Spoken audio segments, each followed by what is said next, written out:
যার রিজিকে যেটা আছে সেটা যদি সমুদ্রের তলদেশেও থাকে, একদিন না একদিন সে পাবে কি পাবে না? আর রিজিকে যদি না থাকে, চোখের সামনে হাতের নাগালে থাকলো, সে কখনো পাবে? এই বিশ্বাস যাদের আছে, আপনি রাস্তা বন্ধ করে দিচ্ছেন কেন তার জন্য?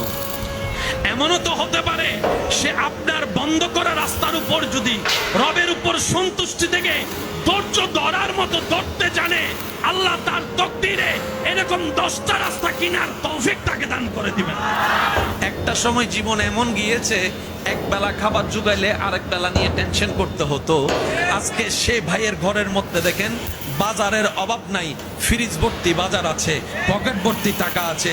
জিজ্ঞেস করুন, উনি বলবে আমি পরিশ্রম করেছি, রবের উপর ভরসা রেখে করেছি। সুবহানাল্লাহ। আমি কখনো হার মানি নাই, আমি কখনো ব্যঙ্গে যাই নাই। জীবনের প্রত্যেকটা পরিস্থিতিতে আমি আলহামদুলিল্লাহ বলে রবের শুকরিয়া করে করে রবের উপর সন্তুষ্টি রেখে চোখ বন্ধ করে পথ চলতে গিয়েছি। আমার রাস্তা বন্ধ করে দেনেওয়ালা রাস্তা বন্ধ করে দিয়েছে, পানি বন্ধ করনেওয়ালা পানি বন্ধ করেছে, কিন্তু আমার ধৈর্য আমাকে এমন মকামে পৌঁছায় দিয়েছে, বন্ধকারীরা নিচে পড়ে আছে, এখন আমাকে আল্লাহ তাদের উপরে তুলে দিয়েছে।